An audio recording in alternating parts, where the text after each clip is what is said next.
NCET means national common entrance test, एक ऐसा examination जिसके थ्रू आप आईआईटी, एनआईटी, आरआई, डीयू जैसे टॉप सेंट्रल यूनिवर्सिटी से पढ़ने का सपना साकार कर सकते हैं, जहां से आप ITEP, BA BEd, BSc BEd, BCom BEd कर सकते हैं। लेकिन इसके लिए आपको देना होगा एनसीईटी का एग्जाम, एनसीईटी 2026।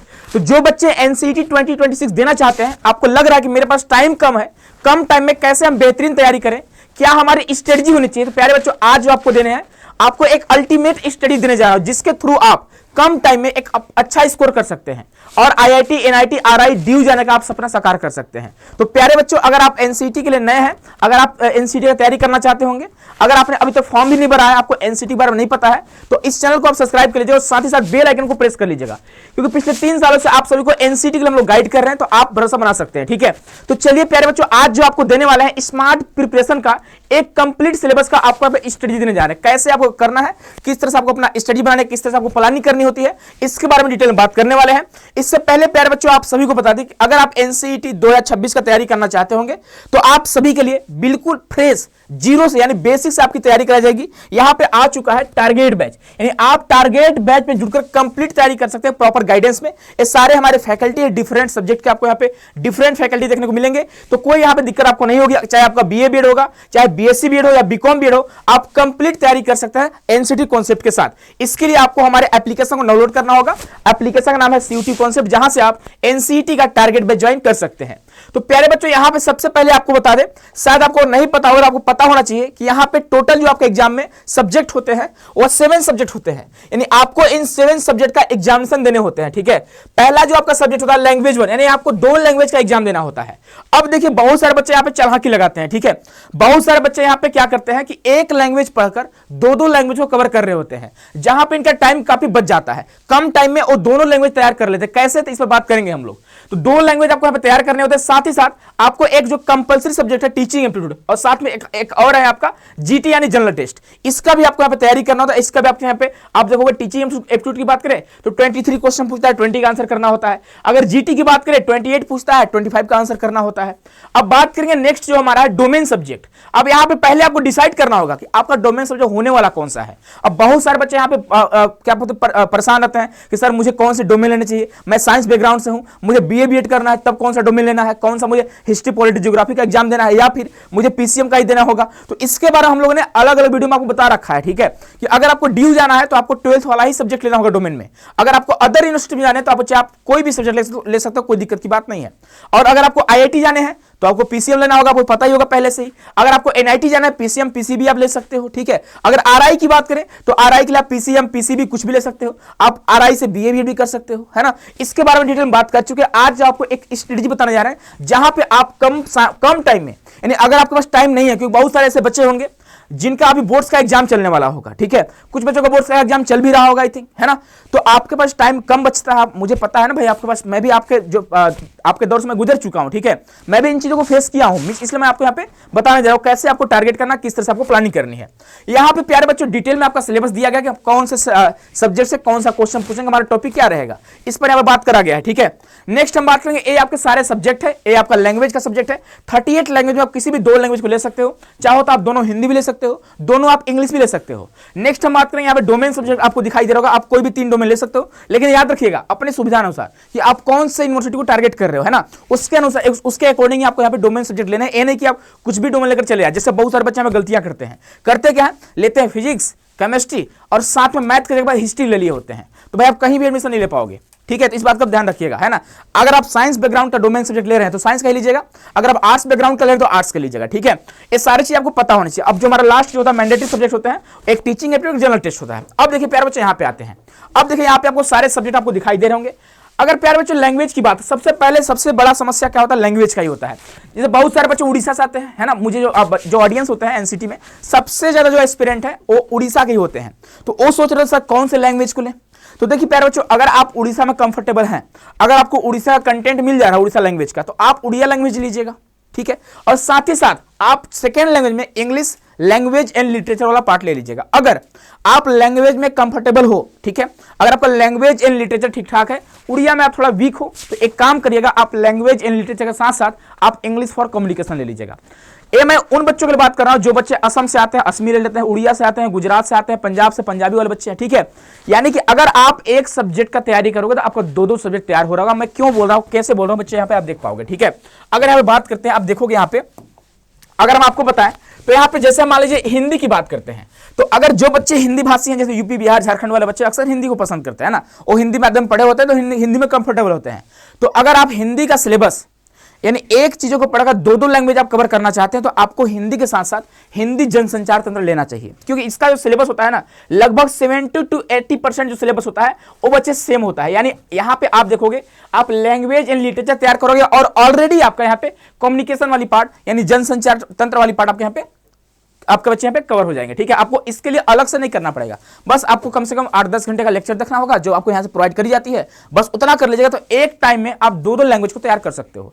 और सबसे बड़ी समस्या बच्चे के सामने यही आती है। अब बच्चे यहाँ पे कुछ गलतियां करते हैं, बहुत सारे ऐसे बच्चे आते हैं जो सोच रहे हैं सर मैं यहाँ पे लेता हूँ हिंदी जनसंचार तंत्र और एक ले लेता हूँ इंग्लिश फॉर कम्युनिकेशन। भाई आपको दोनों पढ़ना पड़ेगा, अगर आपके पास टाइम है तो ले सकते हो, नो डाउट, आप कोई दिक्कत की बात नहीं है। बहुत सारे बच्चे ऐसे आते हैं सोचते हैं सर मैं हिंदी के साथ साथ हिंदी लैंग्वेज लिटरेचर के साथ साथ इंग्लिश लैंग्वेज लिटरेचर ले लूं। आप ले सकते हो, टाइम है तो आप ले सकते हैं, लेकिन अगर आप एक टाइम में दो दो सब्जेक्ट तैयार करना चाहते हो तो आपको इस तरह से लैंग्वेज लेना चाहिए, जहां तक मुझे लगती है ना, तो आपका टाइम है वो बचने वाला है।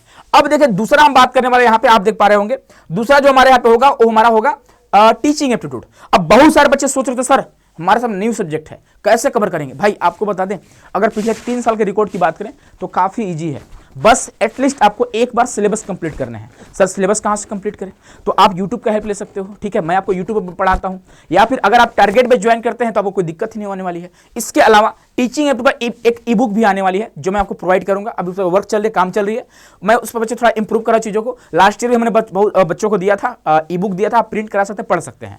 तो अब देखो यहाँ पे अगर बात करते हैं टीचिंग एप्टीट्यूड का, तो इसके लिए आपको करना क्या है, सबसे बड़ी बात यहाँ पे जो क्वेश्चन आते हैं वो कॉन्सेप्ट वाले क्वेश्चन लगभग 50% होते हैं, ठीक है। कॉन्सेप्ट वाले क्वेश्चन मतलब कि आपको आपका जो अप्रोच होना चाहिए, आपको अपने आप को एज ए टीचर समझना है, टीचर बनकर आपको आंसर करना होगा। तो सिर्फ टीचर समझने से हो नहीं पाएगा, उस तरह का आपका मेंटेलिटी भी होनी चाहिए, उस तरह का आपका अंडरस्टैंडिंग भी होनी चाहिए, तब आप यहाँ पे क्वेश्चन सॉल्व कर पाओगे। और लगभग 8 से 10 क्वेश्चन जो ऐसे होते हैं जो फैक्ट वाले क्वेश्चन होते हैं, फैक्चुअल क्वेश्चन होते हैं, जिसके लिए आपको पढ़ना होता है। इस पर हमने डिटेल में बात करा है कि कैसे हमारी स्टडी होनी चाहिए। तो इस पर भी अगर आप टारगेट पे ज्वाइन करते हो तो यहाँ पे बहुत कम, यानी लगभग आपको यहाँ पे 25 से 30 लेक्चर में आपका टीचिंग एप्टीट्यूड क्लियर होने वाला है, ठीक है, यहाँ पे आसानी से आपका कंप्लीट हो जाएगा।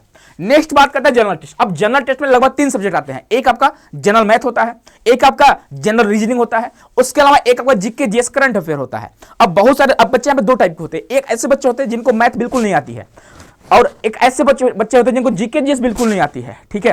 तो आप जिसमें कंफर्टेबल हो उसको आप थोड़ा स्ट्रांग बना लो। जैसे आप मान लीजिए आपको मैथ रीजनिंग आती है तो भाई मैथ रीजनिंग कर लो ना, 28 में 25 करने हैं, आप यहाँ पे 18 17 भी करोगे ना तो आप यहाँ पे टॉप स्कोर में रहोगे, कोई दिक्कत की बात यहाँ पे नहीं होगी। अगर आप आर्ट्स बैकग्राउंड से हैं, अगर आपका जीके जीएस स्ट्रांग है, आपका मैथ वीक है, छोड़ दो, कोई दिक्कत की बात है। मैथ में सिलेक्टेड टॉपिक है, 8 से 10 ऐसा टॉपिक है जो काफी इजी भी है और जहां से क्वेश्चन हर साल रिपीट होता है, आप उस पर फोकस करो। यही हमारी अब सोचोगे सर जनरल टेस्ट में मैं पूरा पढ़ना चाहता हूं, भाई इसका सिलेबस जो है ना समुद्र जैसा है, आप कितना ही पढ़ लो सिलेबस कभी नहीं कवर होने वाला है ना। क्वेश्चन कहीं से ही पूछ लेता है, मैथ हो गया, रीजनिंग हो गया, कितने क्वेश्चन आते हैं, 28 क्वेश्चन आते हैं। तो इसके लिए आपको ज्यादा टाइम नहीं देना है, एक फिक्स टाइम बनाइए, हाँ मुझे 2 घंटे 1.5 घंटे डेली जीटी पढ़ने हैं और इतना ही काम करना है इस पे।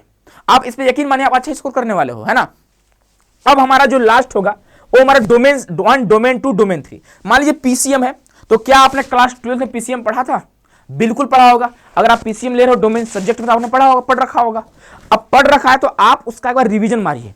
अब देखिए अगर बात करते हैं यहाँ पे एनसीटी में, यहाँ पे ऑब्जेक्टिव क्वेश्चन पूछता है, लेकिन बोर्ड्स की बात करें वहां पे सब्जेक्टिव टाइप का क्वेश्चन होता है, आपको वहां पे आंसर लिखना होता है, यहाँ पे आपको ऑप्शन टिक करने हैं। तो आप तो थ्योरी पढ़े हुए हो लेकिन आपको प्रैक्टिस की जरूरत पड़ेगी, जिसके लिए आप बच्चे यहाँ का मॉक टेस्ट भी ज्वाइन कर सकते हो, है ना। वैसे आप अगर टारगेट बैच में जुड़ते हो तो मॉक टेस्ट आपको फ्री दी जाएगी, है ना, तो कोई दिक्कत की बात नहीं होगी। तो पहली बात जो आपका पहले होता है बोर्ड्स में वो आपका सब्जेक्टिव नॉलेज होता है, उसको आपको ऑब्जेक्टिव नॉलेज में चेंज करना है। अब तो कैसे चेंज होगा, तो प्रैक्टिस से। तो आपको ज्यादा से ज्यादा आपको प्रैक्टिस करना पड़ेगा। आप थ्योरी पढ़िए, प्रैक्टिस करिए, थ्योरी पढ़िए, प्रैक्टिस करिए। बस डोमेन के लिए आपको एनसीईआरटी ही पढ़नी है, वो भी 12th की एनसीईआरटी, क्लास कक्षा 12वीं की आपको एनसीईआरटी कवर करनी है। अगर आपका एनसीईआरटी कवर है, आपने एनसीईआरटी कंप्लीट कर रखा है, आप रिवीजन कर चुके, तो आप डायरेक्ट यहाँ पे क्वेश्चन का प्रैक्टिस कर सकते हो और इस तरह से आप डोमेन में स्कोर कर सकते हो। और अगर सोचोगे सर मेरा डोमेन एकदम तैयार नहीं है, भाई अगर आपका डोमेन एकदम तैयार नहीं है ना, तो एक काम करो, आप अपना लैंग्वेज को एकदम स्ट्रॉन्ग कर लो, क्योंकि ए आपका स्कोरिंग सब्जेक्ट है। आप यहाँ पे टीचिंग एप्टीट्यूड को स्ट्रॉन्ग कर दो, ए भी आपका स्कोरिंग सब्जेक्ट है, बस आपका सही अप्रोच होनी चाहिए।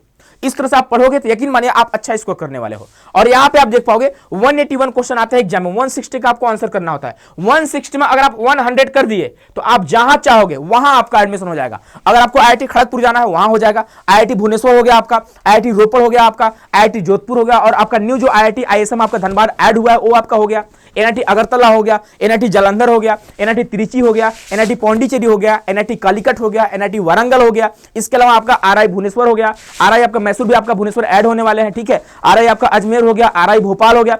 तो इन जैसे टॉप अगर आपको सेंट्रल यूनिवर्सिटी में अगर आपको जाने हैं, डीयू आपका हो गया, तो भाई इसके लिए लगभग आपको इतना स्कोर करना ही पड़ेगा।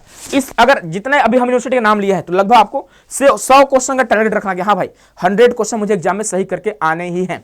यही आपकी स्ट्रेटजी होनी चाहिए, यही आपकी प्लानिंग होनी चाहिए। आप देखो कि आप कहां से स्कोर कर पा रहे हो। क्या आपका फिजिक्स सही है, क्या आपका केमिस्ट्री सही है, तो आप केमिस्ट्री में अच्छा स्कोर करो। लेकिन कुल मिलाकर ऐसा कहीं नहीं बोला गया है कि आपको इतने ए सब्जेक्ट में इतने मार्क्स लाने ही है। अगर आप बच्चे यहाँ पे लैंग्वेज में 0 भी लाते हो कोई दिक्कत की बात नहीं है। अगर अदर सब्जेक्ट मिलाकर आपका 400 मार्क्स हो जा रहे हैं फिर भी आपका एडमिशन हो जाएगा, कोई दिक्कत की बात नहीं है यहाँ पे, ठीक है।